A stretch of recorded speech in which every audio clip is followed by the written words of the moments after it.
So this fight, it's another dragon fight, but it's a little bit different than Rathian.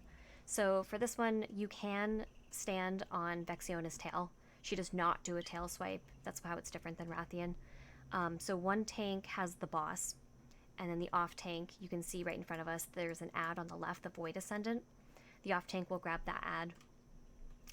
The tank who has Vexiona, the boss, make sure that she is faced away from the group. The tank who's tanking Vexiona, they will get something called Despair. So this is something really important for healers to look out for. Despair basically means that you want to keep that tank topped off. You want them to have as much health as possible, because the lower health they get, or that they have, when Despair goes off, the raid is going to take increased damage. So if the tank is at half health when Despair goes off, the raid takes more damage. If the tank is maybe at 90% health, the raid is still going to take damage, but not as much. And the reason why we tank Vexiona away from the group is because she does Annihilation. It's similar to the trash that we just did. There's going to be a huge beam that goes out. We just want to make sure that is not on the group and that just stays on the tank. The good thing about the beam is that it kills off any cultist ads. So this fight, we have Vexiona, we have the Void Ascendant, and then we have these little ads that come out. So if you're tanking and you have that beam, if you could face it towards the ads, that's really helpful. That's the ground phase. It's very easy. You just kind of stand there, DPS. A lot of the jobs fall on the tanks and the healers when it comes to Despair. Vexiona will fly up in the air. This is what we call the air phase. And let's split this room into, oh, you already did, thank you. So we'll split this room into 3 kind of horizontal rows. So we have this star row that we're on right now. And then we have a circle marker in the middle. We'll say that's row 2. And then we have that diamond marker out near the edge where Vexiona is. We'll say that's the 3rd row. When Vexiona flies up into the air, she's going to come down one of these rows.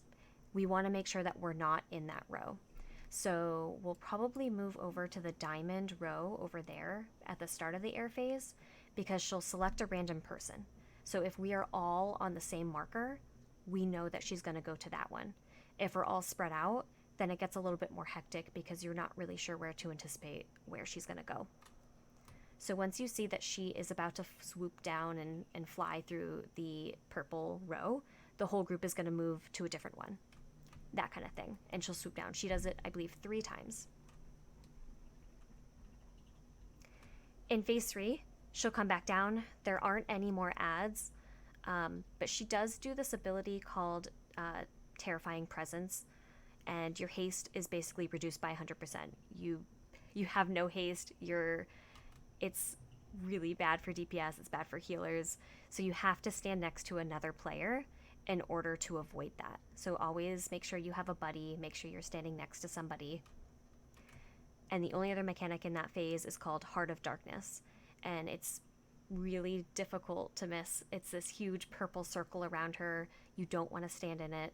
Run away, find your buddy, and then when it goes off, just run back into the boss. And that's it for normal. Did you is encroaching shadows? It is, right? That is a normal. Okay, yep. So So you can. encroaching shadows is what's gonna happen is periodically throughout the fight, throughout the entire fight, throughout the entire fight, even in the air phase, 2 players will get selected for a debuff called encroaching shadows. You'll know you have it because you'll have a big circle around you, and then after 8 seconds, it will expire, and when it expires, it leaves a big purple puddle. And that purple puddle does damage to you if you stand in it, and it adds stacks, which means you're harder. Stacks of a debuff that means you're harder to heal. The debuff is called Shadowy Residue, I think. And you want to avoid as many stacks as possible. So the way we deal with this mechanic is you'll see if you look to the right near the wall, I have a moon marker. We're going to try and get our puddles all on the wall here. We want them to be out of the middle so it's clean and easy for us to dodge.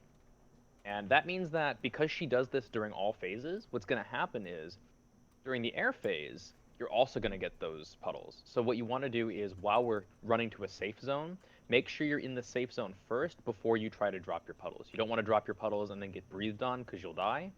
And we'll call out the breath location. So if I say If I say she's on purple, it means she's about to breathe on purple, and we want to move to either orange or yellow or wherever's safe.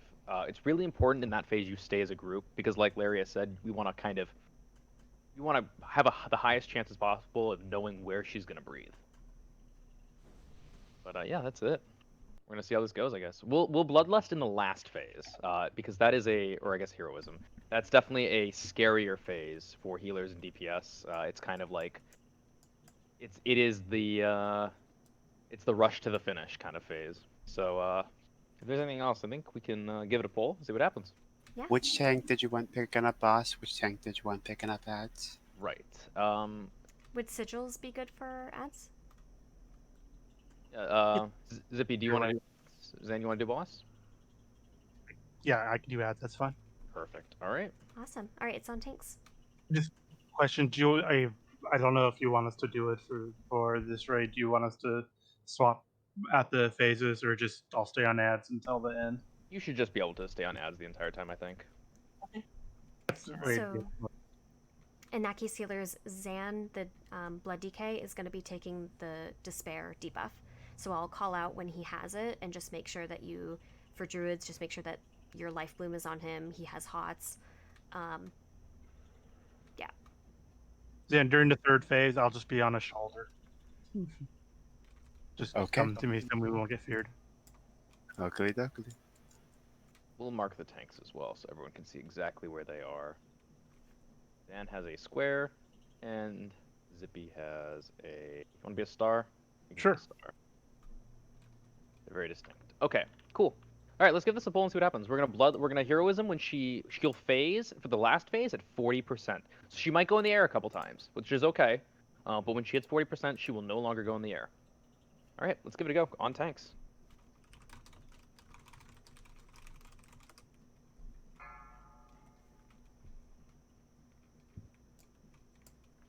Five, 4, 3, 2, 1.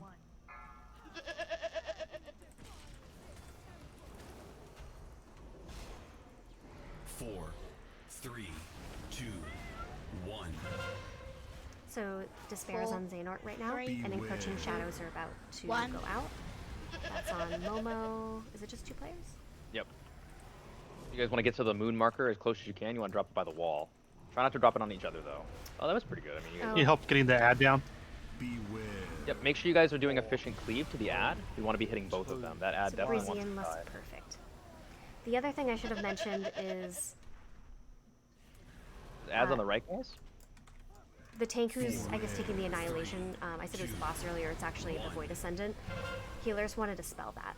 4, So he's at 20 3, stacks right now. 2. Perfect. 1.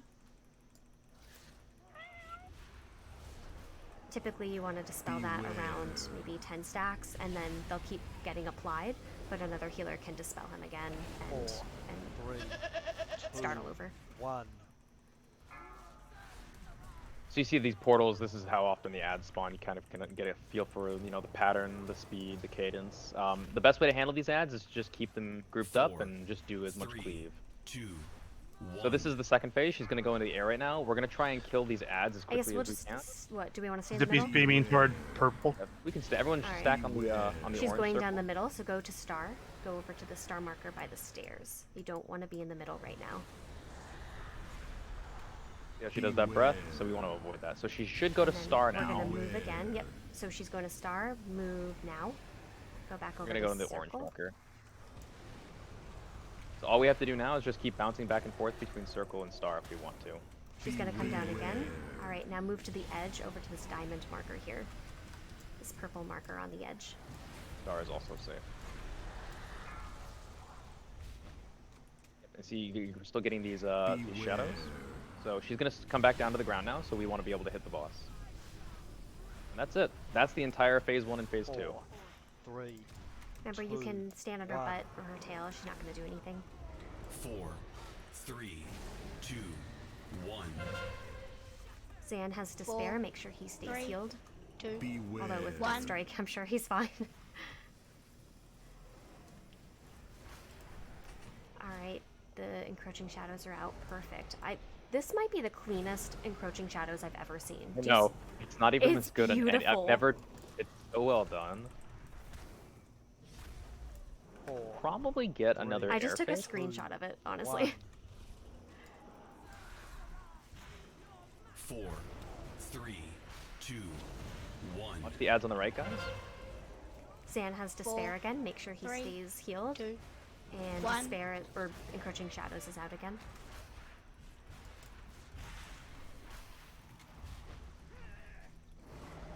We don't have a Warlock for Hellstones. Stinks. Encroaching Shadows is about to go out. It's going to pick 2 more people. 4, 3, 2. Oh, I don't have a blink 1. charge. Oh no! I'm ruining the pattern!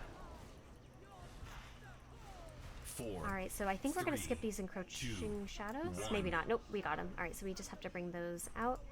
She's now in the air phase. She's probably going to come down the middle. Let's go over to Diamond Marker. Well, either one, I guess. Diamond or Star are both safe, so you don't have Yeah. to. You can just go either way. Whichever way is closest to you. On higher difficulties, this is really good to kind of look out for where she is. You might have a... We need to move to the middle now. You might have a raid leader who's calling it out, which is really helpful, but sometimes if you're in a pug, if you're not using Discord or something like that, they might not be calling it out. So she's coming down the middle. You can either move to Star or Diamond.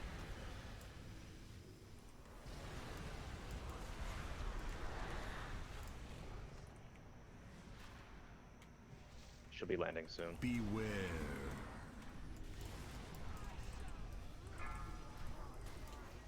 4, 3, 2. So when she hits 40%, 1. we'll enter the next phase. You might want to start preparing for that, 4, so start thinking 3, about where the group 2. is. Ideally, we Let's- want to be grouped up near the star marker, 4, but not on the 3, star marker, just in 2. that area. 1. If you can, yeah, start heading back towards the stairs where we came from. She'll phase in about 4%. You guys want, you can hit the ads, it'll make our next phase a lot cleaner and a lot safer. 4, She's phasing in 1%. 2, We 1. might get ads here. Maybe not. Did we skip them? We skipped them. We did, Nice. yeah. So we're gonna Bloodlust here. And you want to be standing with a friend. You want to be standing with your friends. So stand real close to each other. Range want to be standing together. Melee you want to be standing together as best you can. And remember, Encroaching Shadows are still going out, so it goes out in 3 seconds, 4, but you want to make sure you stay close to the other 2, person who has it. 1. And it's also, what is this, Heart of Darkness. So that if you stand in this without standing next to a friend, if you stand in that hard darkness, it will do a lot of damage and fear you. And you definitely don't want to get feared.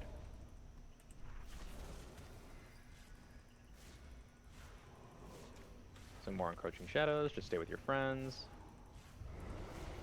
If you're going to stack like that, try and use a personal defensive cooldown just to mitigate the damage you take. 4, 3, 2. That's it. We just do this. 1. We just hang out until she dies. And then she does Heart of Darkness again here. So if you're not standing with a buddy and you're in this, you're going to take a lot of damage and you're going to get feared. Don't drop it in the group! That was a fear. That's okay. Got feared into the group. That'll happen. It's alright, I had revival up, we're good. Perfect. And I started my trank and I was like, we don't need that.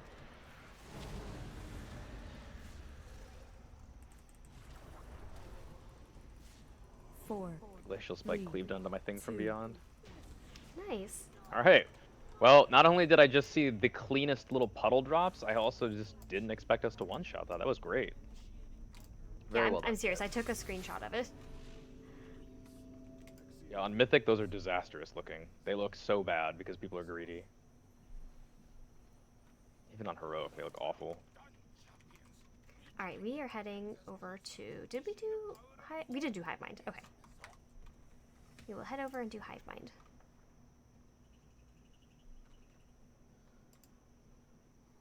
So we have some loot going out, it looks like. So Momo has a leather chest, Azurite. So if you need leather chest Azurite, you can slash roll 100. Heck, if nobody wants it, I'll take it for transmog. Gotta get the Ny'alotha look. You right. But of course, that's not above anybody getting geared, of course. Alright. So it looks like Zoom Zoomer wants the leather chest Azurite, and then Anzai also has cloth shoulders Azurite. And Rursix rolled an 87. Jack Sparrow is rolling for the other thing. Okay. So I think Rursix won the cloth item. So far, Jarillin rolled for the fursuit. What is that, a male legs? Oh, male feet. So this trash, if you guys notice, has it might turn your frames red. You'll put a debuff on you called Heart Piercer Venom. If that's not healed off, or it's a, I don't know, what is it, like it's like detoxined, I suppose. I don't know what classes can remove the toxin, but I it will can. actually, yeah. It's I think Druid, Paladin, and Monk. yeah, if it's not cleansed, it will just kill the person that it's on. So it can be healed off if you spam heal them, but if you We have an incoming eye, by the way. Why don't we swap to the eye? All right, in 3, 2, Mark 1, skull. go eye. Yeah, I've been detoxing it as soon as I see. that eye will spawn a really nasty ad that we don't want to deal with.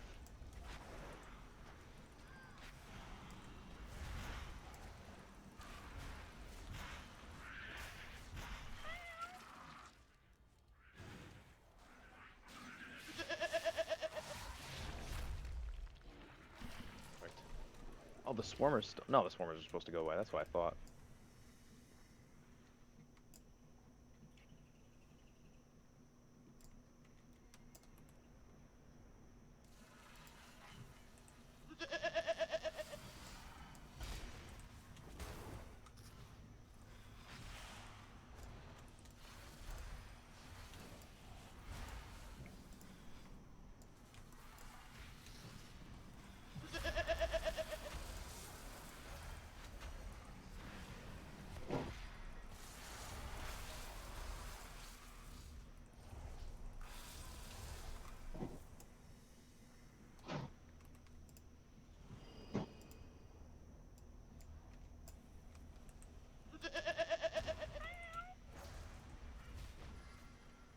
Alright, just to save time, because we're pulling trash going up to Hivemind, I can start going over this fight.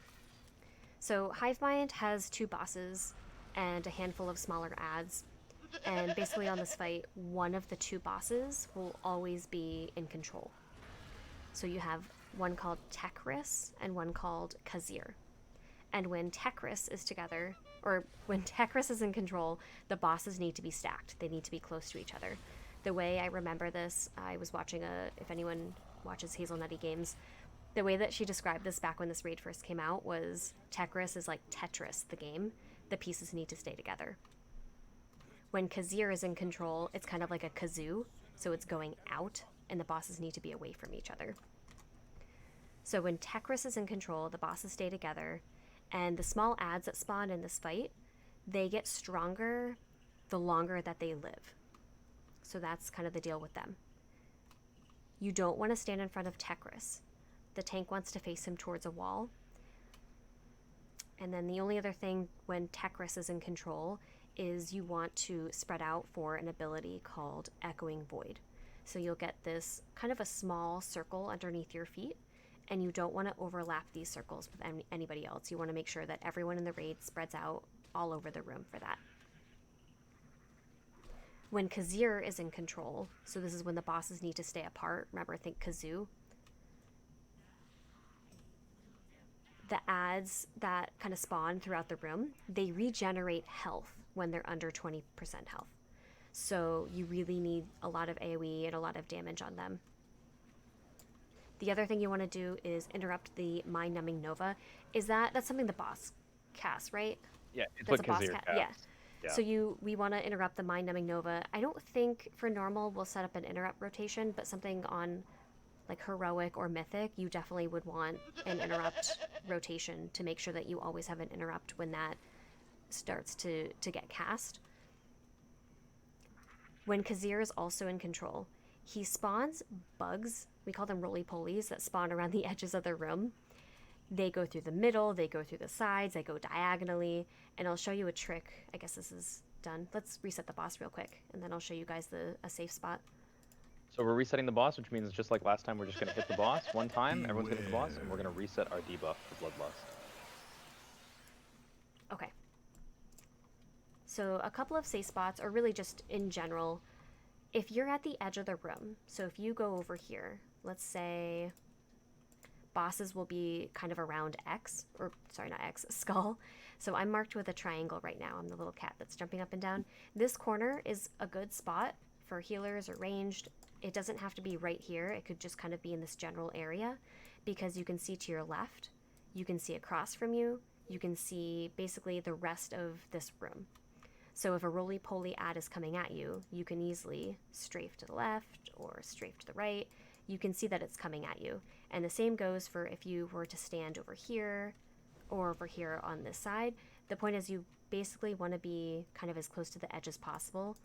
For melee, it's just kind of tough.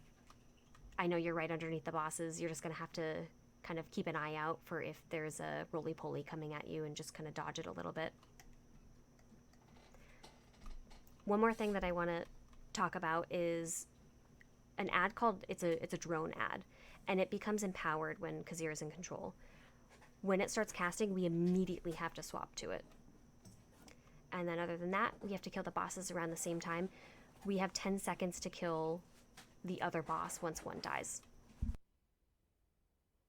Last thing to mention is for melee, this is mostly a melee thing to keep in mind, but ranged has to keep an eye out for it. So Tekris, the boss on the right, the kind of the tall looking guy, he's gonna do a cone. It's called Nullification Blast. If you stand in this cone, which he only does in the melee range, he stands, he does it right in front of him. It'll do a bunch of damage to you, and then will afflict you with a debuff called Nullification. I don't know if Larry, you already explained this. You didn't, right? Sorry, what was that? The Nullification Blast that Tekris does? Yeah, you don't want to stand in front of him. I didn't say exactly why. If you stand in front of him, he does this little cone, and it basically makes you immune to healing. So you don't want to be in front of him at all. And just make sure you're not together when he puts out Echoing Void. It's just a big swirly on your feet. You just want to spread out so you don't hit your friends. This is another fight where we're going to use Heroism on pull. It's just a lot safer. It allows us to do a lot of damage and get the first sets of ads down. In terms of healing, when the bosses are apart, so when Khazir is in control, that's when you want to use a healing cooldown. There's going to be a lot of raid-wide damage going on. Does it start with stack? Yeah, we can stack. It's also good in general, other than when you need to spread out for the Echoing Void. It's good to stay stacked because those tiny little ads that we have to kill, if we can get them onto the boss, it helps melee. Melee can AoE them, we can stun them. Resto Druids can put a vortex down, make sure the ads stay there for cleave. And then I can call out when we need to spread out.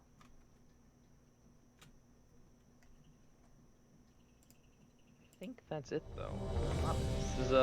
There's a lot going on in the fight. We might actually wipe here because there's just so many things happening, but once you kind of see it one time, you really get Which the tank would feel you like for to it. pick up which boss? Once again. It's up to you guys, honestly, if you guys want to figure that out on each fight. I'll I'm take fine. tech. Very well. All right. On tanks.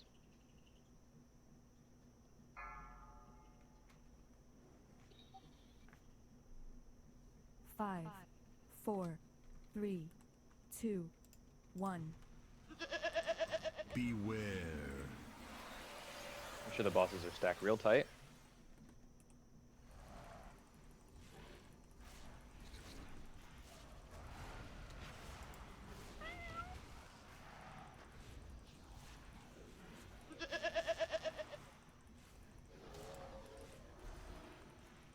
Alright, the drones are out. Let's scoot in a little bit so we can get these grouped up. Yep. Move into melee, guys. I dropped a vortex. Echoing Void is going out in 5. This is where we want to spread. 4, So you kind of stack 3, up to get those drones 2, together and then spread 1. out. Beware. Make sure your circle doesn't overlap anyone else. Perfect. And then you want to come back in so that we get these drones finished off.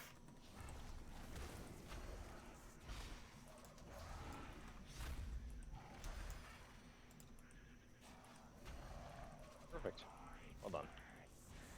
Beware. Alright, these are the roly-polies. So if you're ranged, you want to get to the edge of the room.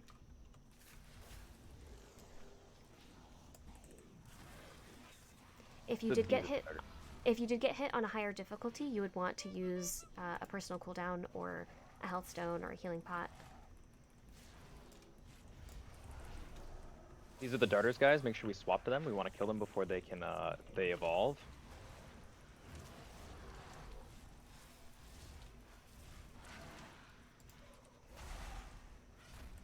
Five, four, So Kazir is about to be in control. two, We want to separate the one. bosses. This overlaps with Beware. Echoing Void, so we're going to get a little bit of raid wide. 3, Or maybe 2, not. 1. Beware. Now you want to spread out. Now it's kind of calm before the storm. There's going to be some ads, and then we're just going to deal with those ads just the same way we did before. So we want to kind of move to the bosses to group them up. We want a big AoE. All your AoE to kill them. Beware. All right, we have roly-polies, so get to the edge again. If you're melee, just keep an eye out for them.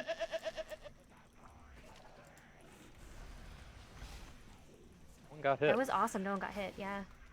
4, 3, 2. So Echoing One. Void, make sure you spread out. Make Beware. sure your circle doesn't overlap with anyone else.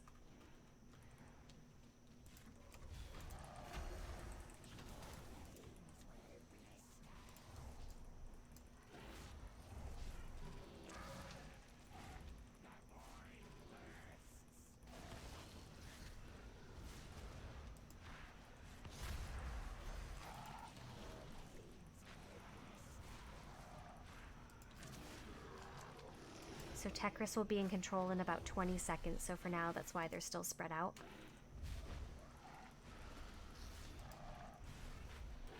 We're getting roly-polies in about 5. Make sure we're hitting these drones, guys. Drones are really important right now. The bosses are not so important. You want to be doing as Beware. much as you can to these Four, darters. Not drones, three, I'm sorry. I meant darters. 2, 1. Beware.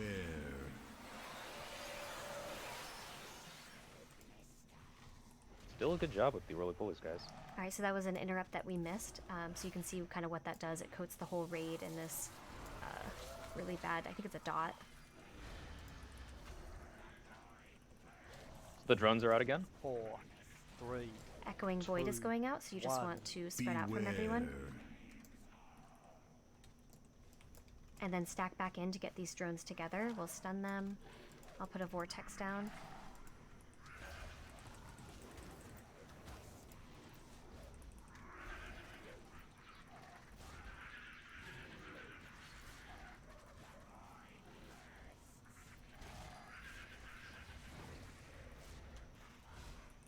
We're getting roly-polies in about 6 seconds. So think about where you're going to be if you want to start inching over towards the edge. You want to just keep an eye out.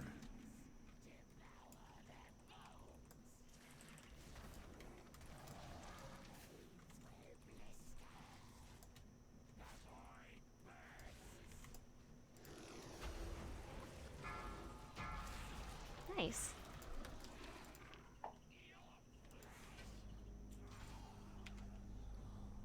All right, I have a ring up for roll. Roly-polies is a really rough mechanic, so Yeah. It looks like Arowana has a cloth wrist that have, what is that? Oh, Echoing Void.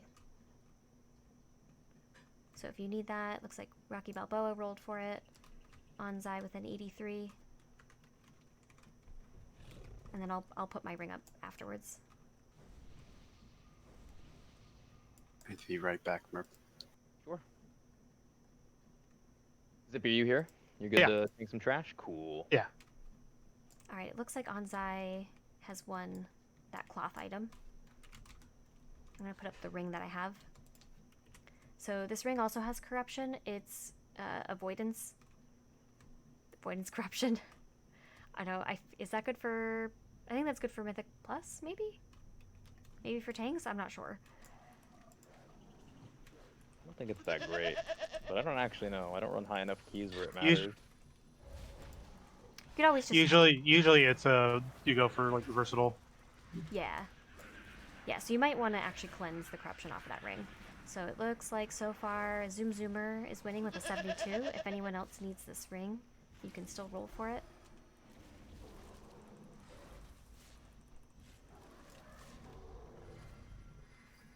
Oh my gosh, LaSalle with a 100. Easy. Easy roll. All right, I will trade you after this trash. Okay. The trash coming up here, guys, is a bit more complex. It's definitely some of the most difficult trash in the raid. There's gonna be we're gonna take these trash packs really slowly, just because of how challenging they can be. You can see that there's 3 packs of there's like a watcher and a bunch of little adherents, and then there's 2 watchers over there. We're gonna start with the 2 watchers. One of these watchers, depending on the buffs they get when we pull them, might cast an ability that needs to be decursed. If you don't get decursed and you press an ability, it will put that ability on an extra long cooldown. So keep in mind, every ability will get a cooldown, even your your fireballs or your frost bolts or your shadow bolts or whatever. They'll all get cooldowns. So we'll wait for. Actually, you know what we can do is we can just take this first pack here on the right-hand side, marked with blue. Are we the big using target here? hero won't and use- resetting? We can, yeah, we can hero. We want to hit the watcher, guys. So the buff that he has has the knowledge to cast Abyssal Devastation. So I believe that's the frontal, the cleave. Yeah, he does a Reaping Cleave. Oh, and it's these circles. So you want to soak these circles that spawn around the room. Each buff does different things. Anything that's kind of got a spiky, swirly thing going on, that's a soak mechanic, so you want to stand in it. You can take the patters, I think.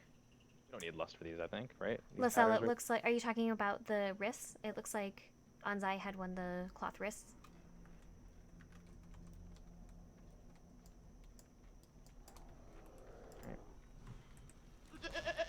No, so it's not a waste exactly, because you can reset it by pulling Raden and pulling him out of the room. And then we just aren't pulling the middle. Yeah, we'll go ahead and reset like we did on Hivemind. So that one's gonna go off, but that's okay. We don't want to get too close to it. So this is the decurse. So if anyone presses a button, you'll see it puts it on a crazy long cooldown. So you want to get decurse yourself, or wait for the debuff to fade before you start using abilities again. And what Priority there is to get the tanks decursed. Yeah. Well, so you have to decurse yourself in order to. Well, so it would put it on cooldown, I guess, if you were to dispel them or decurse them. I think it puts it on you if you decurse yourself. All right, let's pull this middle group and Raden, and can one tank pull Raden out? So we're pulling the boss. I make sure everyone hits the boss at least once. 5, 4, 3, and then we'll pull him out quick. 1. He'll reset. We get left. Use it again. Use the touch. Kind of unfortunate that it happened while we were all bloodlusted.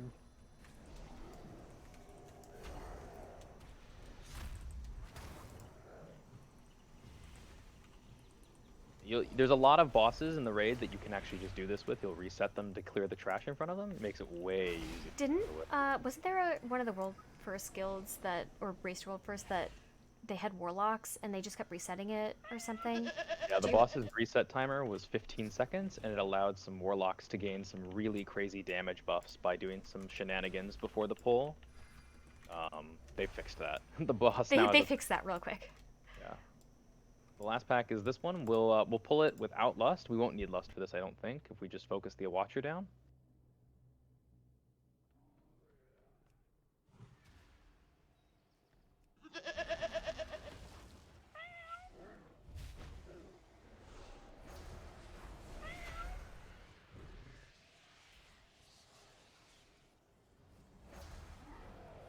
This boss has a lot going on, so it's going to take a little bit to explain it, and we might have to do a couple attempts just to see how it all works out.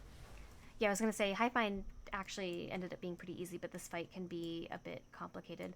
Let's reset real quick, and then I'll start explaining. Zippy's hitting him. Here we go. Alright, so just tag the boss again. And you can run out too if you'd like. 5, 4, 3, 2. I'll set up markers while you. Okay, perfect. Okay, so we'll start with tanks. So there is a tank ability when he reaches 100 energy called Nullifying Strike. And the tanks want to swap after each strike, so each time that goes off. So that's the tank thing. So now going over one of the major mechanics of this fight. 2 orbs will spawn periodically throughout this fight. So they will spawn at... Which markers have you used? I'm gonna change markers real quick. Okay. So I'm marked with a triangle right now, so I'm going to run over to this corner here. So there's an orb that spawns over in this corner here. This is the Vita orb. It's a crackling, blue, just like that. It's a blue crackling like orb.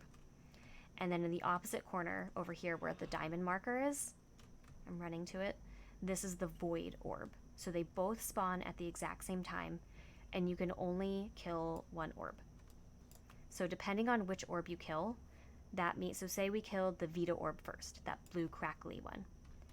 That means that the void orb is eventually, it's being dragged towards the boss, and it's going to hit the boss. It's inevitable. And we have to deal with some mechanics. He gains some abilities, and he has us kind of do a couple of things. So say we were to kill the void orb instead. That means that the Vita orb, which is the lightning one, that would hit him. That gives us a couple of other mechanics that are a little bit different.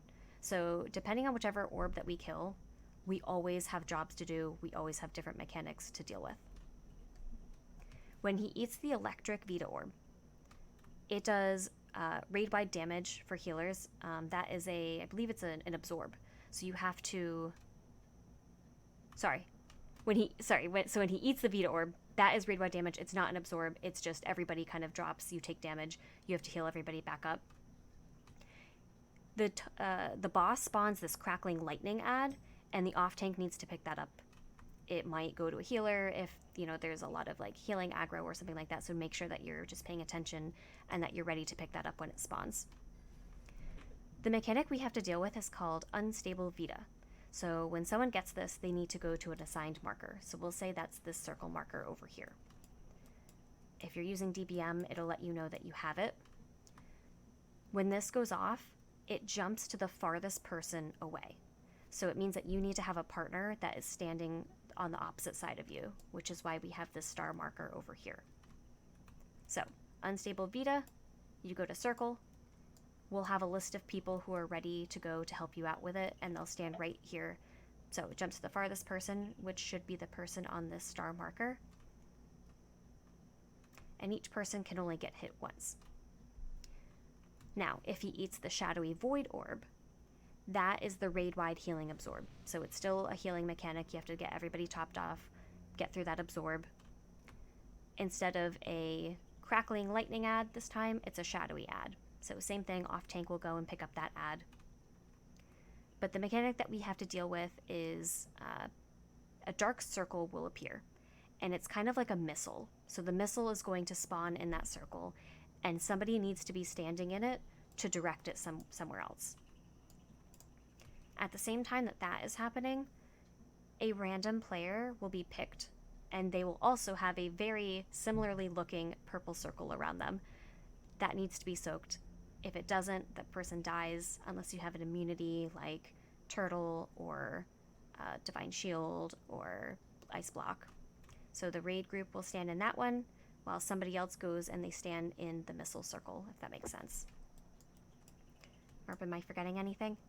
So, no, it was perfect. The things you have to keep in mind about the lightning orb. So what's going to happen is when the lightning orb hits the boss, a random player is going to be selected for the first debuff.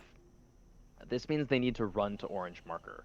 So when it's this really, your character grows, they get all blue. If you have a boss mod, it'll tell you that you have the lightning charge debuff. So go to orange circle here. And then someone needs to be on the yellow circle, right? It goes to the furthest person away from them. So you don't want to, no one wants to be out further than yellow or orange. Those are bad spaces to stand.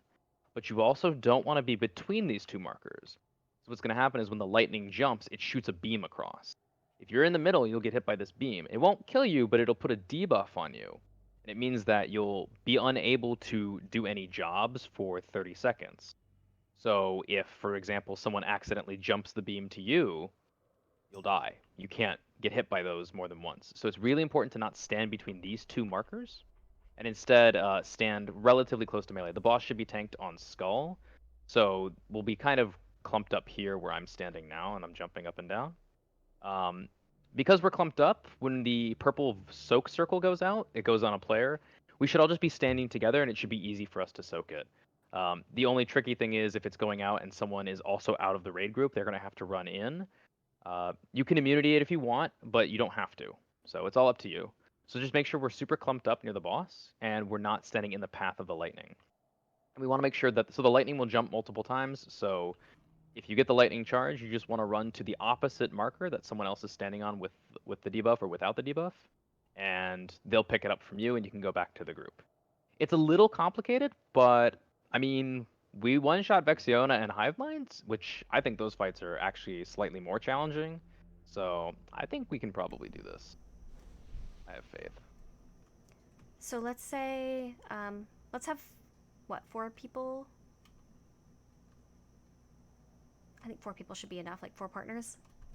Sure. Yeah. I don't think. Do you think we need to sign? I think we can just let people see it for the first time. Maybe people can try and pick it up. Or do you want to assign it? It's up to you. Well, so on heroic, you need assignments, and I want to make sure that even though this isn't heroic, I want to make people aware of jobs that you might have, and keeping an eye on timers. Sure. I think it would help. Is anyone interested in volunteering to help out with the Vita mechanic? All right, Rocky.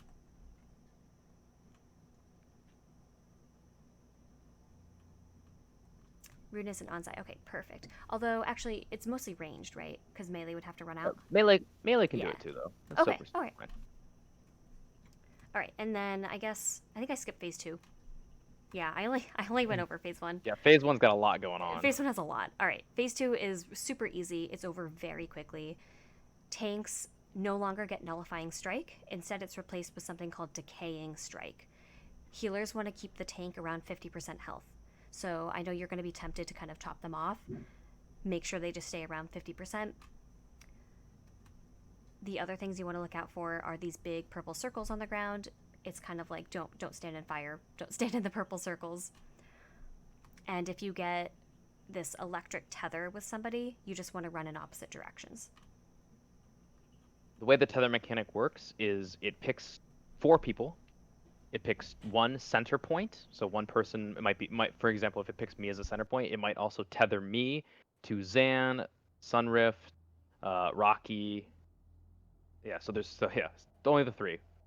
And so what happens is 3 of those players, Sunrift could run really far, Rocky could run really far, Zan could run really far, but I'm the center point, right? They all need to be getting away from me.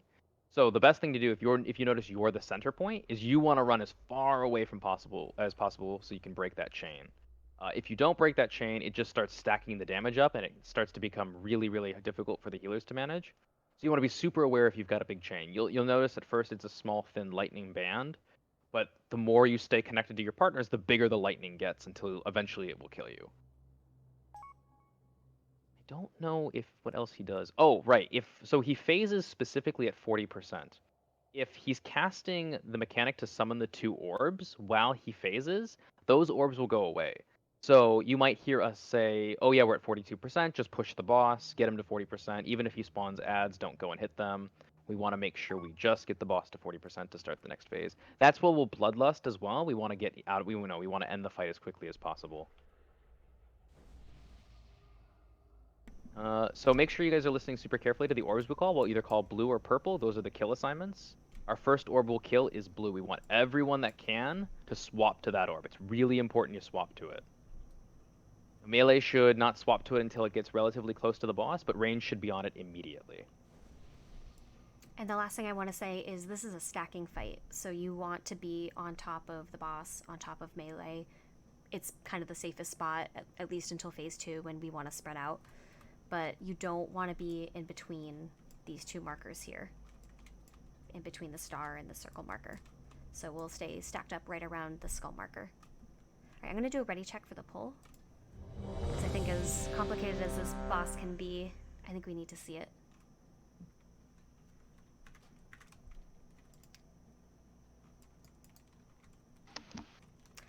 I believe so. I went through the normal and heroic like journals, both settings, and I'm pretty sure you get it on normal. I could be wrong though. Also, it's on tanks. Everyone's ready. Yeah, we'll see how this goes. I believe in us. 5, 4, 3, 2, 1. So make sure the tanks are tanking it on skull. Perfect, just like that. 5, 4, 3, 2. Alright, so orbs are coming out right now. Turn around and go and hit the Vita orb. Remember, healers, when this orb dies, we are going to get an absorb. Taunting. So that's the big purple circle with the missile. I'll take it first. I'll bounce it towards the raid group. So So wherever someone you're else bounce it? facing is the way Just that one- the orb will bounce. Just one person. Alright, so I have this. If you could stand in this with me. Anyone gets to it? Oh, can someone get to it in time? Oh, good job. You want to taunt boss? Alright, now it's right next Yeah, I to just did. melee. Alright, and we need that circle to come over here, whoever's so. Well, they Alright, turtled. that was really bad. Just really bad RNG. Yeah. He had the void collapse, and he went to go soak. Taunting boss. Did I soak twice? I soaked twice. Oh, I just realized you died. Yeah, that's okay. 4, Alright, so we are about to get three, orbs again. If you 2, turn around, we're gonna go and 1. hit the void orb over near that purple marker over there.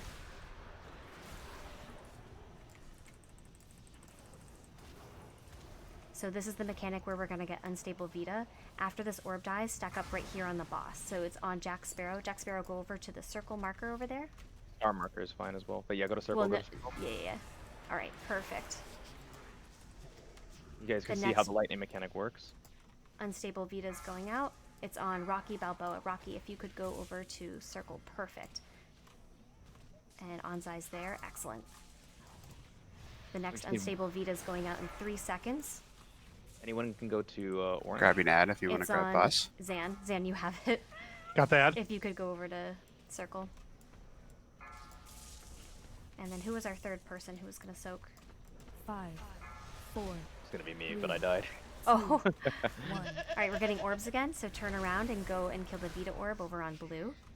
And we just swap back and forth. You never want to kill the same orb twice, You can taunt. at least back to Thank back. you. Taunting.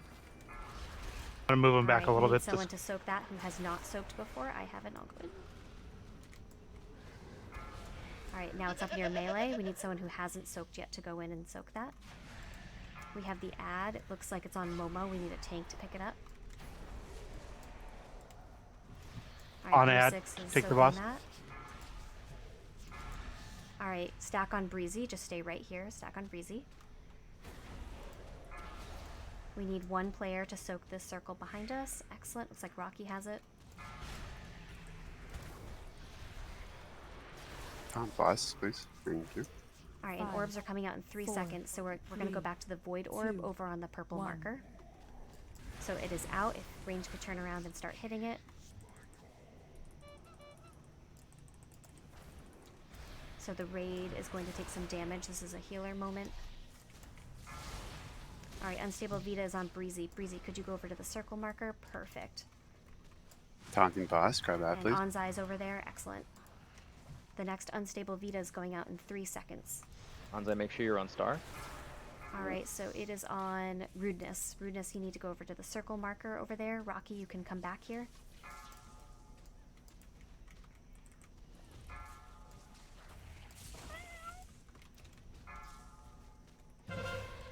This is what happens when the lightning kind of jumps out of control. Yeah. Unstable Taking Vita's boss? going out. Taking that. Seems like it's okay 5, though. We managed. Yeah. The orbs are coming out soon 3, though. 2, I can get you in 1. 50. Alright, so turn around. We are going to kill the Vita orb on blue again.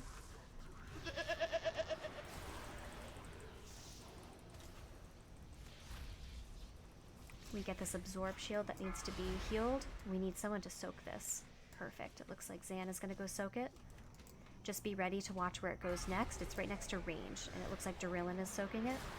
Okay, I'll get boss. You get that, please. Got that? Range needs to stack right here on Casaris. No, don't move. Wait, wait, wait, wait. Perfect. Unstable Void is going out. Someone that hasn't soaked it before should soak this one. Perfect. Looks like Casaris is in it. And Range, come in and soak this. So it gets a little confusing because you have both of those circles going on at once. So Zoomer, come over and stack with Ranged.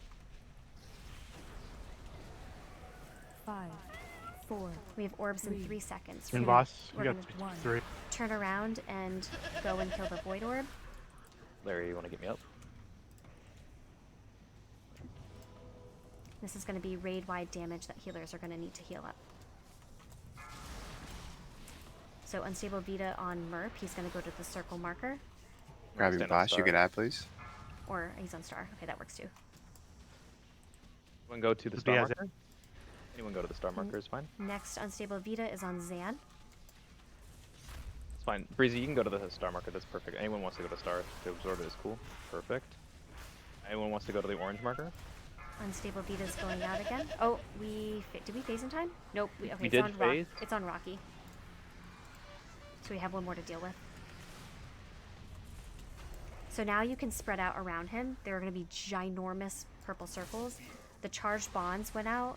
You Okay, need to run Ton. away from each other. It looks like it's on Rur 6 and Arowana. Perfect.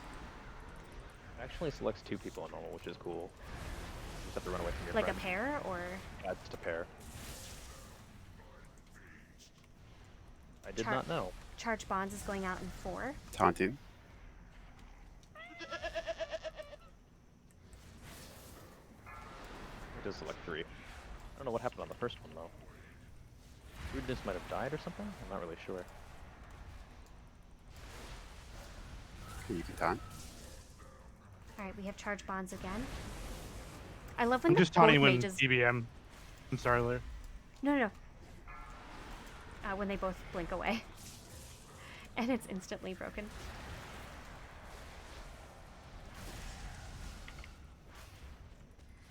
Perfect zoom. So you see how you ran out there where you were the center link and you ran away from everybody, then it broke it immediately. It was perfect.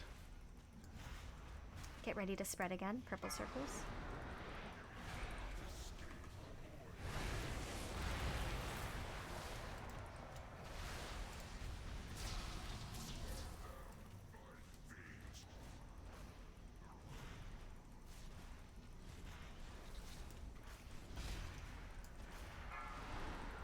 I just want to point out that I'm doing no healing and Merp died in the first, 5 seconds. Yeah. And we just one-shot the boss. So that's amazing. Heal the DH tank. You had full health when you took the debuff? Mm-hmm. That'll be fine. I believe in you, Zippy.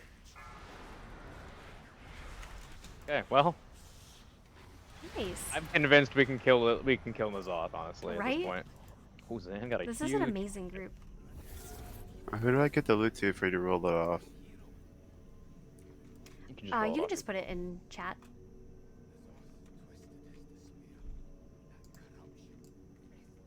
That staff has Void Ritual. Huge. Alright, so I think we're gonna go the normal way, Larry. We're not gonna do any jumping shenanigans. Yeah, or no, anything. I agree. So if everyone wants to come down, you're gonna click that orb near Raden. You're gonna fly down and just catch up with me. I'm floating on the big purple octopus. We'll just catch up here. We'll all meet up at this bit, and we'll walk our way to Shad'har, the next boss. Follow the purple octopuses. Octopi? Octopi. Octopi. Is it octopi? I don't actually know. I didn't study fish in college, I'll be honest. I legit want to believe it is. Oh, it looks like Zan has a Vita up for roll. That is good for, what, almost every class? Basically everybody. Basically everybody. So You're that's the playing a really good DPS trinket. class, you really want this trinket. Looks like Rocky's in the lead so far with a 93. A hot 16.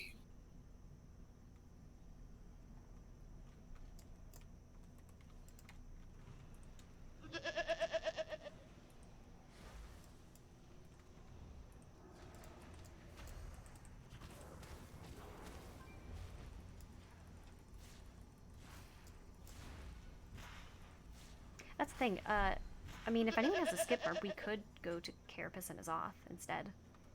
We could, but I to think it's really important that people see every boss in here. Kind of just get a feel of how the raid kind of has a flow to it. A lot of pugs will do, so if you join a pug, what we're doing right now is we're clearing trash down to this like gaping hole of gross teeth. A lot of pugs, what they'll do is they'll kind of jump down the middle of the hole. There's like a little overhang on our way from Raden to back towards the way we came. That if you jump down from, you jump through the middle and you get to the bottom and you kind of work your way up the path. That works pretty well, but the issue is that you have to do a lot of back clearing, And I think it's really important that everyone kind of sees how all the trash works here. It's really important to understand how this works. Plus, we get mementos if we kill this Vectis Jr. guy up ahead, so... Vectis Jr. If anyone was around for the Uldir raid. That was a great fight. You guys all explained it pretty well. Yeah, I was really impressed. That boss is a pug killer, actually. It really is. That boss requires a lot of teamwork and a lot of coordination, and the only uncoordinated person in the entire raid was me. I died almost immediately. So I don't think Karina would disagree with you in any way, shape, or form. Yeah. I second that.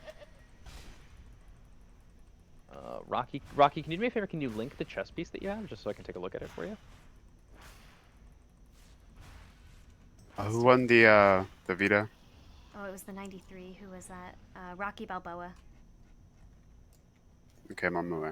Just another text. Rocky, you want to click Firemind and Blaster Master. And then take Elemental... Or no, take Blood... There's an eye coming. Beware. Alright, swap to the eye now. Quick. We get it? Oh, it's gonna summon the ad. Ugh. No, we got it. Oh, we did it. Oh my gosh. It was close. It was really close. There's some trash behind us, some worms. We'll deal with these first before we keep going down. You want to explain the trash before we pull?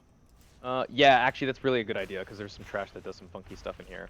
So the little like parasites and the bloods don't really do anything. They're just, you kill them, they kind of drop some puddles. That's not a big deal. You'll notice though let's put a marker down, shall we? You look at the green marker. That's a purple marker. Look at the purple marker where the big blood man is walking up. That's going to spawn a bunch of tentacles when we get close to it. There's a few tentacles in that pack that are going to do some really nasty things. We'll deal with those in a second. Let's pull these living bloods, and then we'll pull the big blood man coming up. The big blood man, all he does is he spawns red circles on the ground, and you just want to not stand in those. And he'll do it pretty frequently, so you want to keep moving if you can.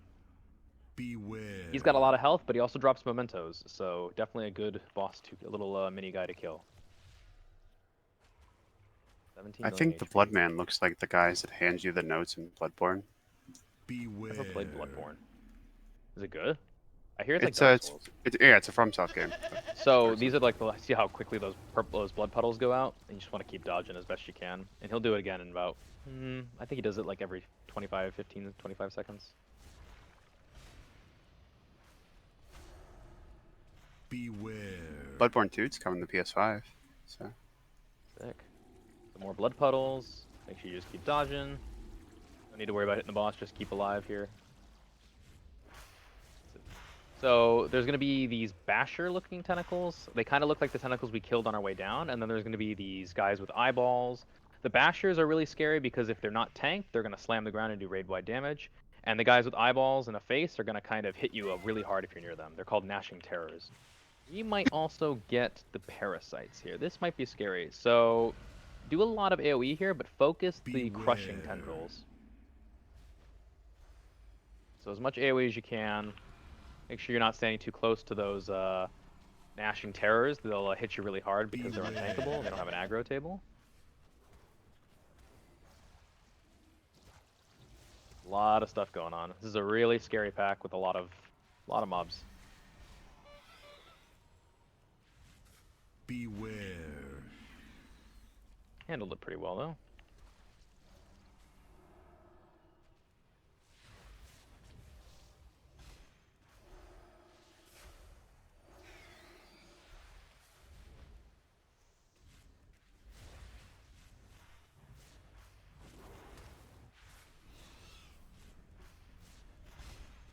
Awesome. That was really really well done.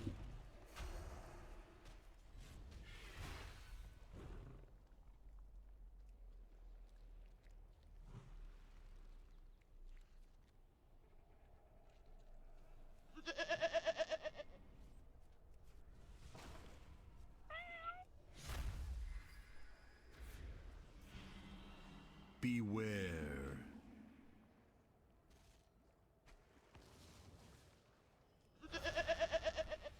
These are just chargy guys. The coalescing, what are they called? Corrosive digestites? Digesters? Beware. digesters. They just do charges and they'll randomly charge somebody, and you get hit by their charge, you'll be stunned. It's just annoying. It doesn't do a ton of damage. It's not too terrifying, but they're very obnoxious. And we're coming up to our next boss, Shad'har. We're making great time. We've seen so many bosses tonight. Yeah, this is awesome. And the nice thing is that the next 2 bosses after this are really close. Yeah. So great. Arona made a great point. This water here, if you stand in it, will do damage to you. So what you want to do is when you're ready to cross, you cross all together and you move to the platform. Oh. Save him. Yeah, so make sure if you're ranged, maybe you just stand away from everything. If you're melee, you'll definitely want to get across the water. Beware. You can see there's a lot of blood that comes out from this pack and really hurts. I'm rezzing. Sure. Oh. So we're all going to have to eventually move across the water, but that's alright. This is Shad'har. This is Shad'har. This is Ny'alotha's pet. Right? I think everything is a pet in here. I guess so. Yeah, his doge. Okay, so this fight here, Shad'har has 3 different phases. And the first phase, we start off with Shadow phase. And as Burp said, you never want to stand in the water. We only have this little island that we're kind of standing on right now. For the tanks, it gets a little bit confusing. If you're tanking this boss, if you're ever interested in tanking, you really have to pay attention to the combos that the boss does, and the stacks that you have, and the stacks that your tanking partner has. So the boss will cast a random combos of either crush or dissolve. You don't ever want to mix the debuffs.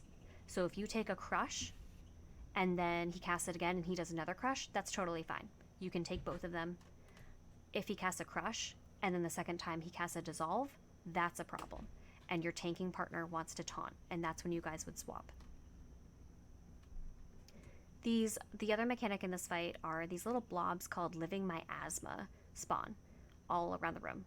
They're usually on the edge of the room. It could be behind the boss, it could be kind of nearby, but they fixate a player, and you want to run really far away from them, and it's going to be fixated on you, so it's going to follow you wherever you go. So let's say the group is on triangle marker-ish, like we're all kind of standing around here, we're fighting the boss. You might want to take your Living Miasma and run over to this side. I'm the player with the triangle marker right here. On normal mode, the blob has a radius. It's got a clear circle around it, and if you're caught in that radius, it'll do damage to you when it blows up. Yeah. So when it hits you, it's inevitable, it will hit you eventually. The farther away you are from the group, the less damage that everybody else takes. The other thing to look for during the shadow phase are circles on the ground. Just like almost every other fight, you just don't want to stand in them. And you also don't want to stand in front of the boss. He does a breath, and you definitely don't want to be caught in that. I believe his phases are 30, like every 33%. I think that's when he phases. Correct. Yeah. Yep. So when he hits 66%, he will go into void phase. And he will go to the edge of the room. I think he goes to this purple rock over here first. Or whatever that is. And his abilities change. So now you want to stack up the boss for healing. It's okay to be on the boss. That's preferably what you want to do, except when circles spawn around the room. I'll point them out when we're in combat, but whenever you see them, you want to soak those. You could have 2 people soak them. You could have 3. You could soak it yourself. That's also totally fine. You want to keep avoiding his breath that he does, so don't stand in front of him. And you want to keep running blobs to the edge of the room. When he hits 33%, this is what we call the final form. The tanks want to bring him to the very edge of the room because our real estate here on this little island fills up very quickly. There's going to be this like goo that spawns underneath everybody's feet. So if we're all stacked up under the boss, when it spawns, you just kind of inch the boss forward a little bit. Everybody follows the boss. More goo spawns. You bring the boss a little bit further, kind of like that, clockwise around the room. And that's it. This is kind of what's known as a patchwork fight. The only thing in this fight really to like damage or do damage to is the boss. There's no ads, there's no, no potential to do cleave. So when people talk about patchwork fights, this is an example of one of those. So this is a great place as long as you're able to do the mechanics to also kind of see how much damage you're able to pump out if you feel comfortable. It's a pretty cool fight. It's kind of fun. Yeah, Patchwork, the original Patchwork was a real DPS race, but I think at this point I'm pretty confident there's not a single boss we as a group can't kill. So if anyone has any questions before we start, feel free to ask them. But I think we should be good to go. And I'll take Crush. Okay. All right, it's on tanks. Whenever you guys are ready. Oh, sorry. Just want to make sure everyone's here. All right, perfect. 5, 4, 3, 2. And we're gonna 1. hold Bloodlust for the last phase, or for the second phase, where it gets really spooky for the healers. All right, so we want to spread. Those are the circles. So the closer you are clumped up with your friends, the harder the circles are going to be. The more stacked up those circles are going to be. So it's not a bad idea to be spread out around your friends. If you get hit by multiple circles at the same time, it's pretty likely you'll die, or you'll take a ton of damage. Beware.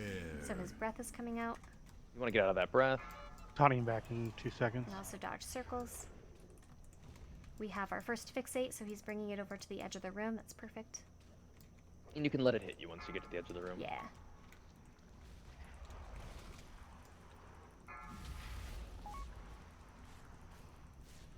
Taunting back. 3, 2, 1. Beware. Another breath again. And the fixate is going out in 5 seconds. Run away, little It's on me. I'm gonna bring it over. I guess everyone's kind of spread out. I'm gonna bring it to triangle side.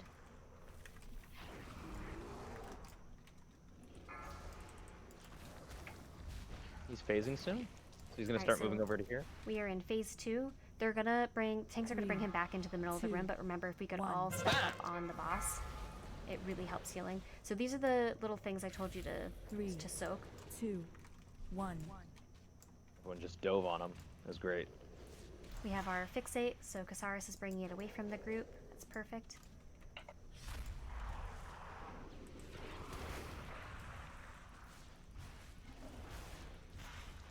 We bloodlusted in this phase because it's a little bit more intense for healers. Definitely a safe place to do it. He's gonna do a lot of stuff, do a lot of damage to the raid. So this is another little orb we have to soak. Perfect. It looks like there's just one on normal. Fixate is going out right now. It's on rudeness, so he's in melee. He's gonna have to get out. That's perfect. 3, 2, 1. And that's kind of something that healers want to... We're transitioning into the last phase, by the way, so definitely stack up on the boss here, right up under his feet. Because remember, we're going to have goo that spawns underneath us, and we want to save as much space in the room as possible. But I was saying that's something that healers want to look out for when we have a fixate. If somebody isn't paying attention, or if they don't get out fast enough, right now it's on Sudril, the closer that it goes off to the raid, the more damage we're taking. So if you just so happen to notice that it's about to go off and it's right next to you, you might want to get ready for a trank or... Beware.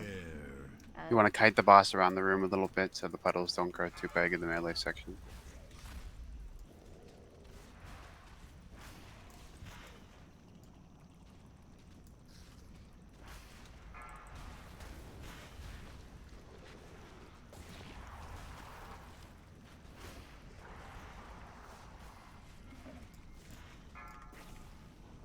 Three, 2, 1. Beware.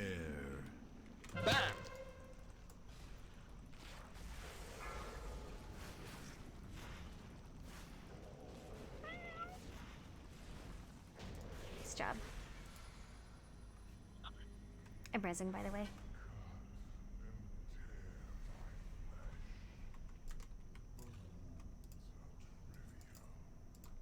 Alright, our next fight is everyone's favorite. It's Drest'agath. Looks like Lascelles has cloth gloves. They are verse mastery. So that boss has what's called... did you guys hear me when I talked about the Soften Rage? I may have been muted. You did not. So that boss has what's called a soft enrage. Some bosses will, after a certain period of time or a certain mechanic, completes, and maybe it's a cast or something, they'll hit a point where they enrage, which means that they do. Depends on the boss. Some bosses will do 200% more damage and take less damage. Some bosses will do, I think, the Lich King does something like 1,000% extra damage. So it essentially is enough. This is another tentacle pack, by the way. So that's a hard enrage, right? It hits a point in the fight where the boss just decides he's done fighting you and he will kill you. Shad'har doesn't have that, but he has what's called a soft enrage, where his room, if you notice, there was this green-purple green circle in the middle, and it was growing. And eventually, if the boss is alive for too long, it'll be the size of the room, and it'll be too much damage to heal through, and we will wipe. That's a soft enrage, right? There's no point where the boss decides he's through with you and he wants to kill you, but the time of the fight is essentially run out. There's no more space for you to use. You could think of like those purple circles we were dropping on Vexiona as a soft enrage. You could, in theory, fill the whole room up if your damage is really low. It's pretty unlikely you do that, but lots of bosses have somewhat of a soft enrage mechanic.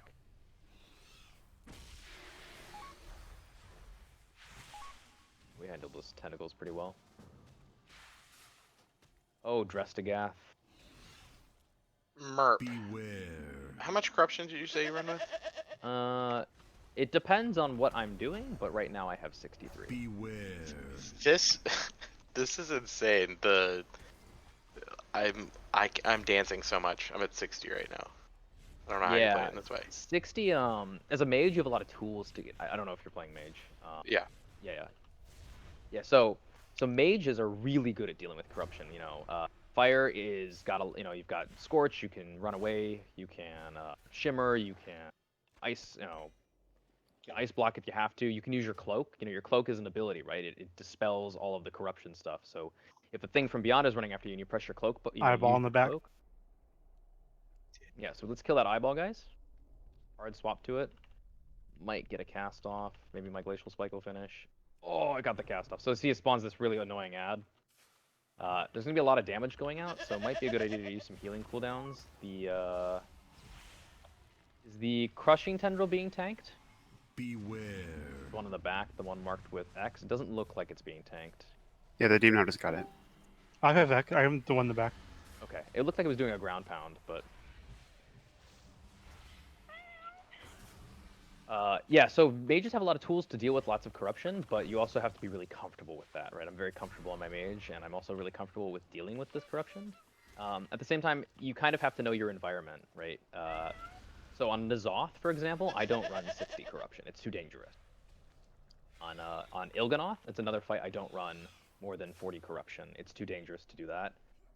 But fights like Shad'har, where I can run around and deal with the things from beyond and the big orbs, or the big circles, I'm pretty comfortable running.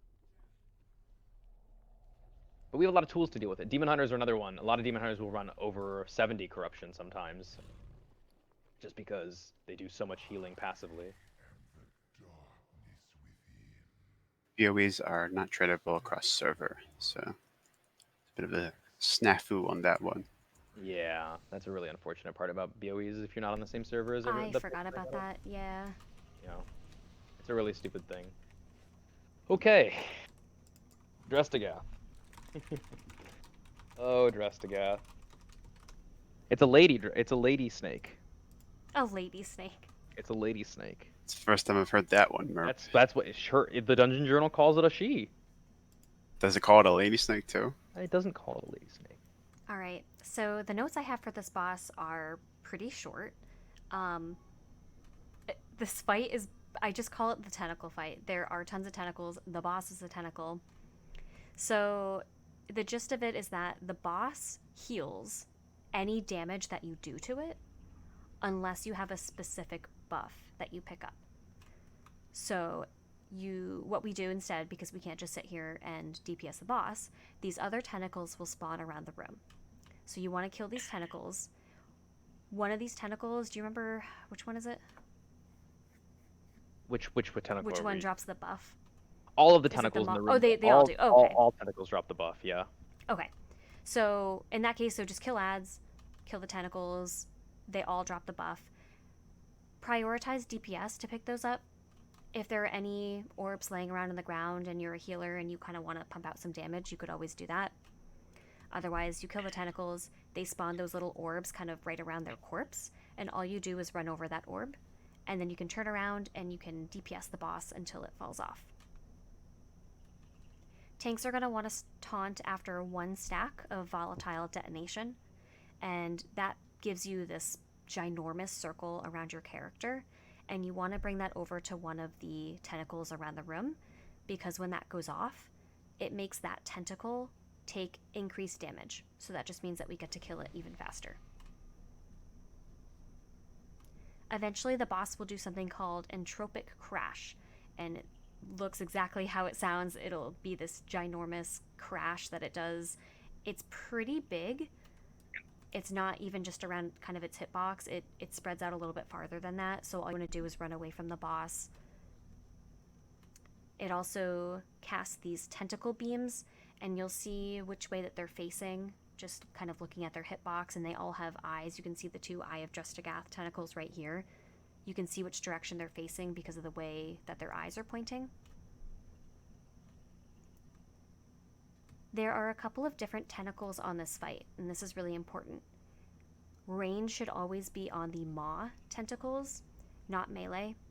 You take increasing stacks when you are on top of them, and if melee gets those stacks, you get mind controlled when you take too many. I think it's 4 or 5.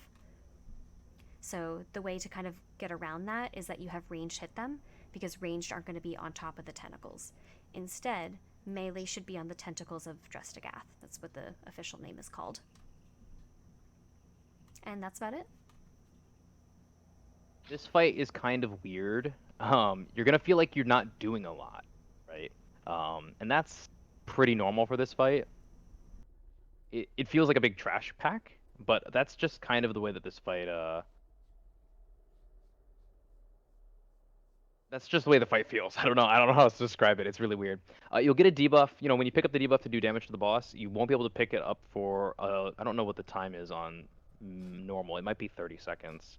So you'll have to just kind of there might be some downtime where we're not really hitting anything, but the best thing you can do is just hit stuff until you can pick up an orb, and then hit the boss, and then when your orb buff fades, just go and hit more stuff in the room. It's pretty straightforward, but it's definitely an odd fight. So.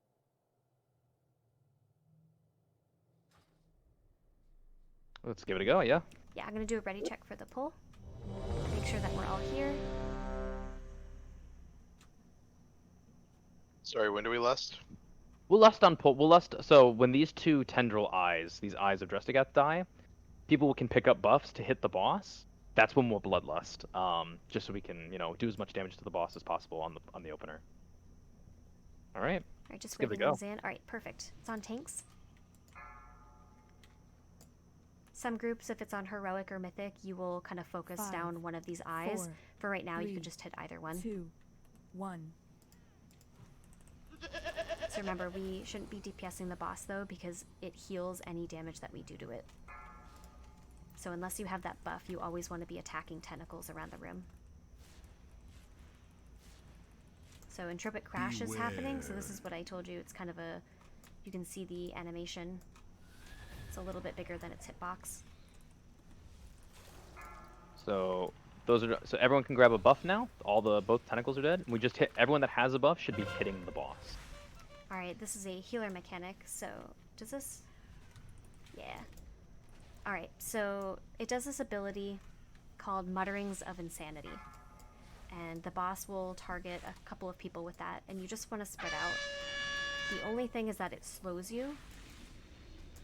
All right, and here are the eyes. So you just want to stay out of those beams. That's super easy. If anyone... Yeah. No, just so if you're not hitting the boss right now, so your debuff is probably faded, melee should probably try and hit those big tentacles in the back, marked with skull, and eyes are good for range to hit. They're marked around the room. So Another tentacle is marked in the back with triangle. There's going to be another, is the maw in normal? I don't actually know. It is, yes. So there's a maw. That's the ranged one. Yeah, as a melee, you don't want to hit these maws because they'll mind control you. All right, I will get Zoomer. And I'll let the other healers get the next one. I'll call it out. It's called Mutterings of Insanity. if you don't have a buff to hit the boss, you should definitely pick one up. There's a bunch on the ground right now. Well, not anymore. Otherwise, if you can't hit the boss, you should go over and hit that tentacle. Throes of Gotta Agony debuff is on it. going out. This is a healing cooldown phase. And Crash is about to come out. Right after Throws, I believe. Beware. Yep, so you just want to get away from the boss. And we have a couple more Eye of Drest'agaths and a tentacle back here.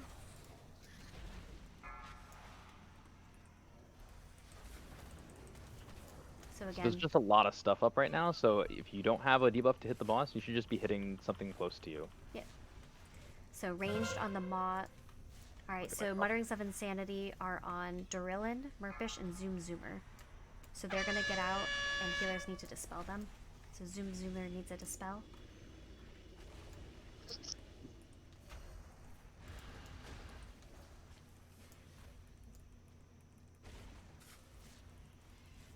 So more stuff is dying, guys. If you can grab an orb to pick it up and hit the boss, you should Beware. definitely do that. Crash is going out.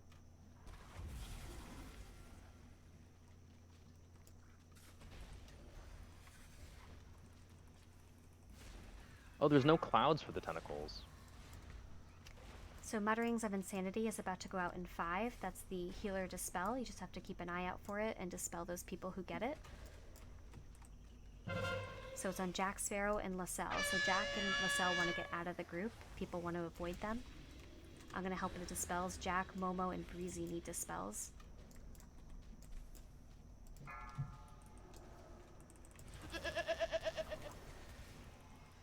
Intrepid Crash is about to go out, so just move away from the boss.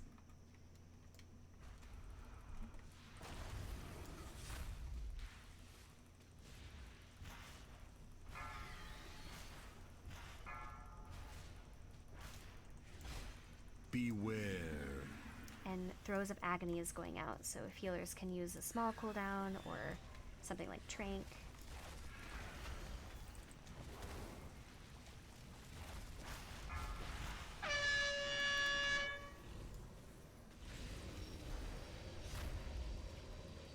There's gonna be more eyes on the ground to pick up. Or balls, not eyes. Alright, Rocky and myself have the Mutterings of Insanity. It caught a couple of other people. Durillin and Onzai also need Beware. dispels. Perfect. If you can't hit the boss, you should hit those that eye and tentacle in the back. They're marked. They're taking extra damage, so your damage will be increased when you hit them.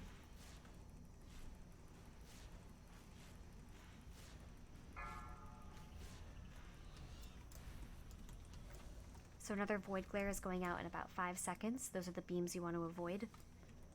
It's going to come from this tentacle of Drest'agath back here, and Drest'agath himself. Herself? Herself. We're sure. Okay. Yeah, on the PTR, she used to speak, and it was definitely a female. Alright, Mutterings are out. It's on Jack, Beware. Murph, and myself. I can get myself. Perfect. Alright. So anything that's kind of glowing red is taking extra damage, so you want to hit that until we can get orbs. So if you don't have an orb, you definitely want to be hitting those eyes and that maw.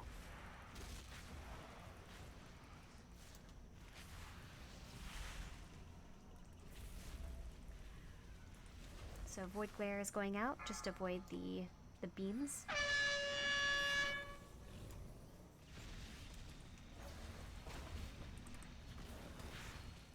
And Intrepid Crash is right after this Throes of Agony.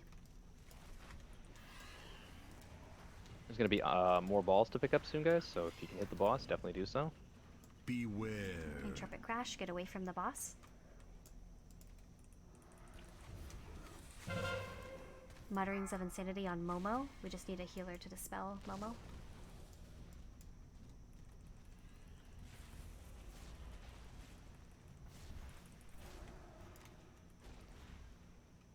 And the Void Glare beams are about to go out.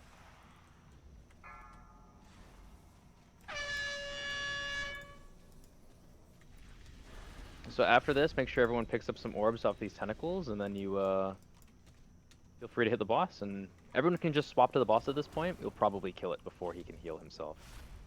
Like, don't worry about any of the tentacles, just hit the boss. Beware. I believe. Yeah. definitely a weird fight. Kind of disorganized feeling, and it feels like you're not doing a lot for most of the fight, but I don't know. I think it's kind of a fun fight. It's really fun the first time you do it, and yeah, I think it's kind of neat. So we can skip this if we want. We can just kind of jump towards Teeth over here, and we'll jump down into the water. It looks like Make sure. Brewer 6 has a ring up for roll. It is Crit Mastery. Beware. Alright, we have Sudril with a 54. Does anyone else want to roll on this ring?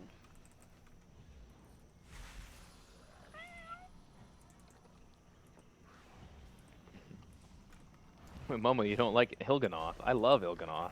He's my favorite boss in here, actually. It's actually not true. Yeah, that's the first time I've ever heard anybody even joke about that. I like I don't the think old Il'gynoth is a better. bad boss. I think No, Il'gynoth is an obnoxious boss. He definitely has a bad reputation. That's He's all. another pug killer, you know. He's one of those bosses that like either he falls apart or either he falls over because people just do a ton of damage to him, or he's a nightmare. I just can't believe that. So we defeated Il'gynoth before last expansion. He was so much better in Emerald Nightmare. He It was. such a great fight. And it's like we've already defeated him once. Why is he back? This trash pack is a bunch of charging guys, so just be aware that that's going to happen. If you have stuns or slows or roots, you definitely can use them here. Ice Nova works really well to stop them from charging around. Do you want him back to the pools or just do him here? I'll do them here is fine. Alright.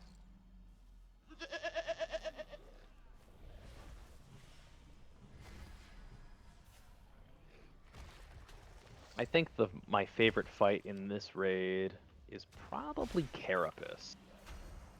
I love Carapace. I think I like Shad'har. All the movement.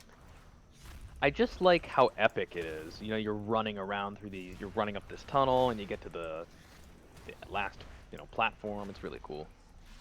I enjoyed Hive until you overgeared it and all the ads just kind of vaporized. Yeah, definitely. The hecticness of I Hive think was so Drest'agath entertaining. is a good fight when you first do it. When it's like kind of hectic and you're trying to keep up and not fall behind. I think that's a Yeah. good fight. Yeah. The same thing with Il'gynoth Hive. time. Yeah. All right. You're living on the fringe on those fights until you actually get it. Merp, do you want to put markers down while I start explaining? Mhm. Okay. So this fight,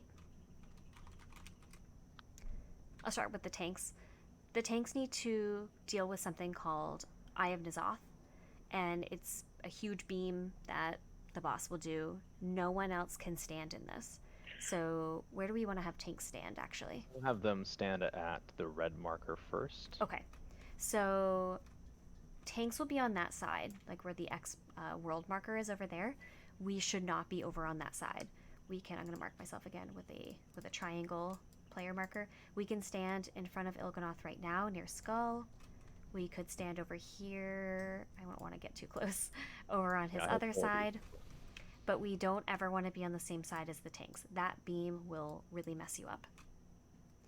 Tanks want to taunt after 2 stacks of the Eye of N'alotha. The thing that healers and DPS need to deal with is called Corruptor's Gaze. So this targets a couple of random players, and what happens is you'll have a trail of this dark energy that spawns on the ground, and that will follow you. So if you start walking forward, a trail of this dark goo will you'll leave it in your wake, I guess.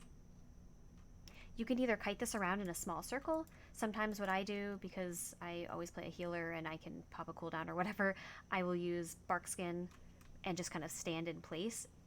You can do that if you know you're not going to take a ton of damage. You could do that if you want to take a couple of ticks, stand off to the side, use a healing pot. You could do that.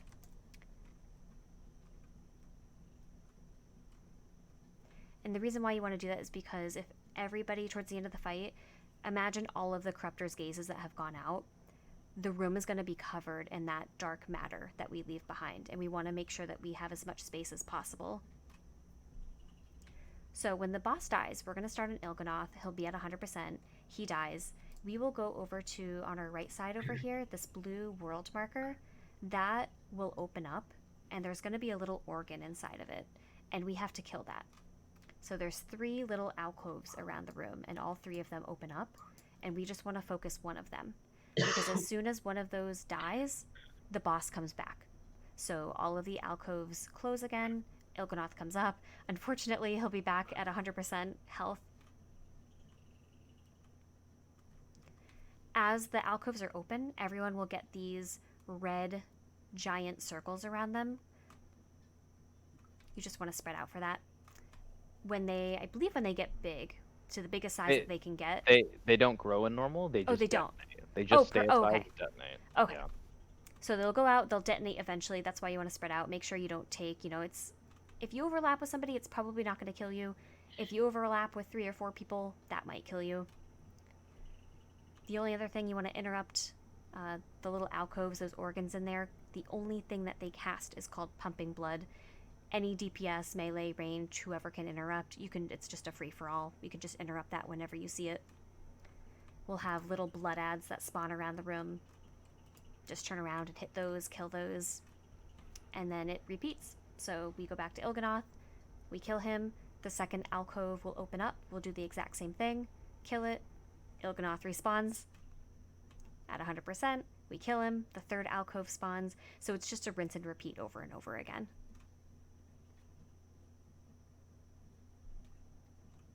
A couple things are going to happen. You talked about the little bloods that follow people, yeah? Mm-hmm. Okay. Those bloods, when they die, they pop and they do a little bit of raid-wide damage. On normal, it's pretty fine if you kill them as frequently as you want. The biggest thing to note is that if you are being targeted by a blood, you don't want to let that hit you. When it hits you, it will begin stacking a debuff on you that becomes increasingly challenging to heal, and you'll take a lot more damage. And you also want to be mindful of the fact that after 45 seconds of being active, bloods are immune to CC.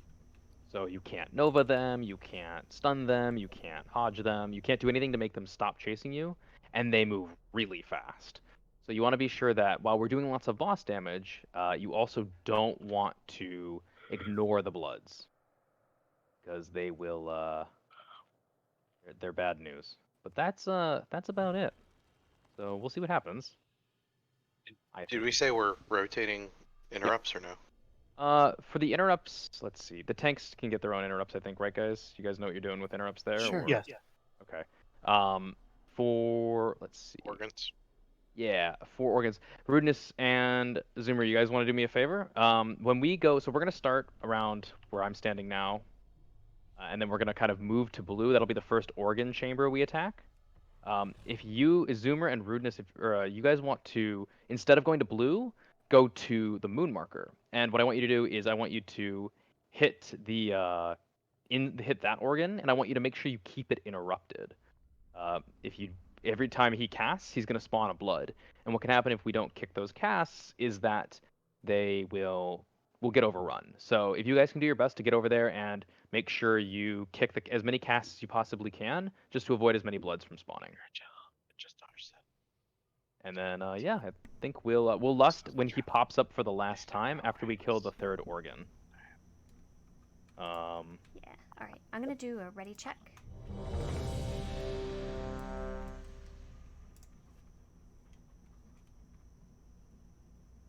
Looks like everyone's ready. It's on tanks.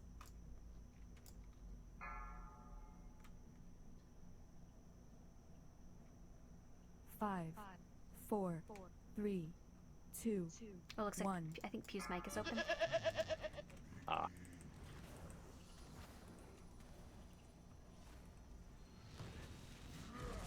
So right now we're just dealing with the boss. All those combusts. Beware. So beams are out. This is what you want to see, that those purple circles. You know it's on you because it spawns right near you. And it follows you. It does. It follows you. So we want to keep it as clumped up as best as we can. It's actually really good. Zoomer's dealing with that. He just ran back and forth with the beam. He kept it in that little splotch. It was really good. And we're blocked. Very nice. Yep, that's another way to deal with it. Just sitting there in immunity, it won't be able to do any damage to you. Beware. So as the boss is getting ready to die here, we're gonna have to deal with the organ that spawns. So when the boss goes under, the organ's gonna spawn. We're gonna go to the blue organ. We're gonna deal with these purple beams, and then we're gonna go to the organ after that. So you guys can start making your way over to the blue marker. That's the organ we're gonna hit, and it's active. Remember, circles are going to come out. Yep, so we just want to spread with these. It's a really good spread. Great job, guys.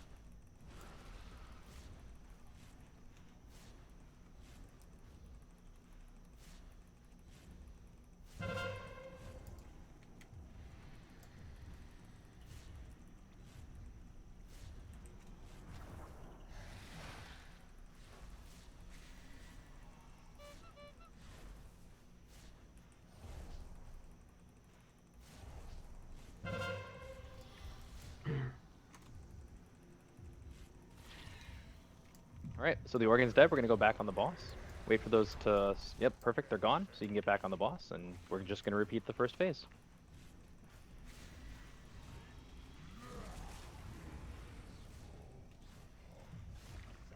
So beams are about to go out. Beams are out. That's an awesome turtle. That's a really good way to manage it.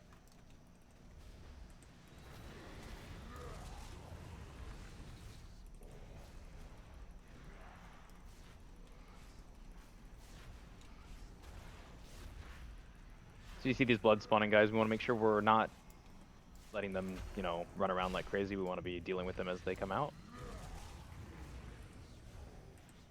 Beware.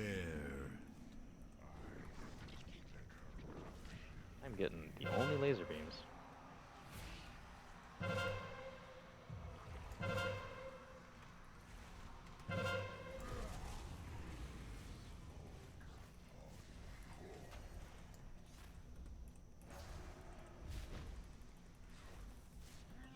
So the boss is going to be dying. We're going to be moving to the moon marker. If you guys want to start moving your way there now.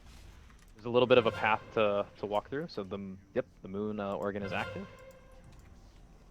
We're going to spread with blood.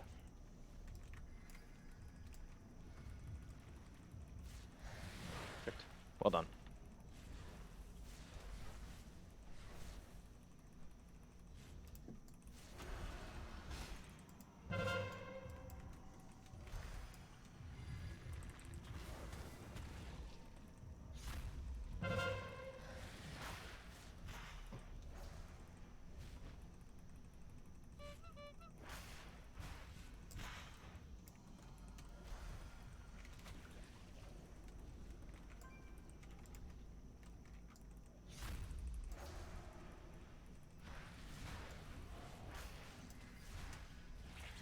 So the organ's dead, we're going to go back on the boss. And that's just how the fight works. We kind of just rotate around the room.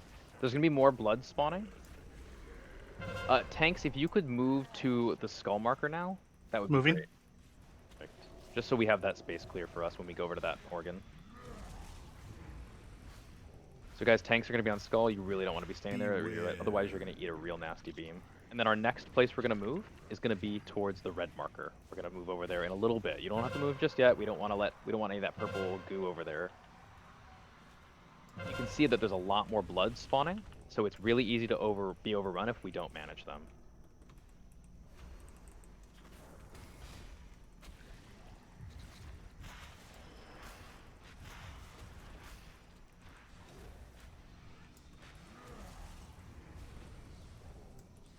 Beware.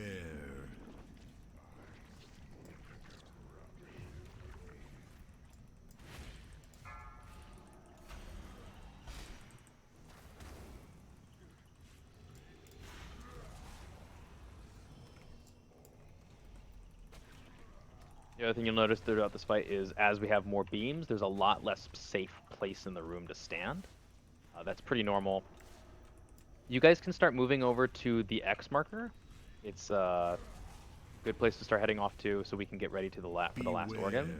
After that organ dies, we'll use Bloodlust and Heroism and Time Warp and all that good stuff, and you should use all your cooldowns on that last phase to finish off the boss. There's going to be lots of bloods coming out. We want to get out of that phase and end the fight as quickly as possible. It can get really scary.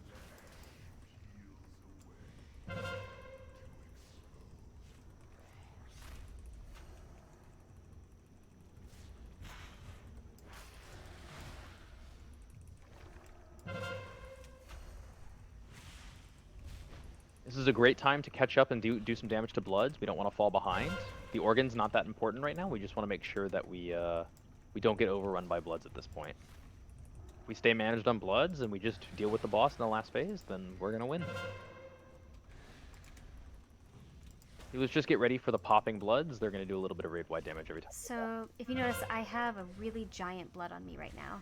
I think Mert might have mentioned that. After a while, they're eventually going to become immune to CCs and everything. They get super fast. That's the one you want to swap to. So we're going to go ahead. Everyone can kind of swap back to the Organ at this point. We're pretty good on Bloods. We're going to kill this Organ. We're going to Bloodlust, and we're going to start smashing the boss in the face. Alright. Here it goes. Alright.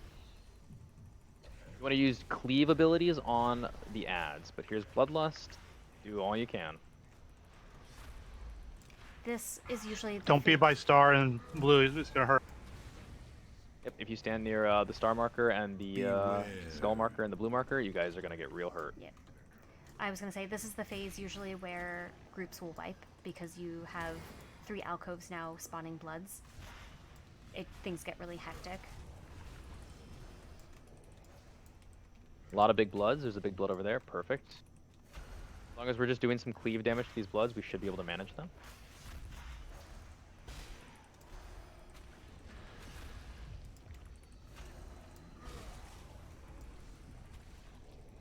Beware.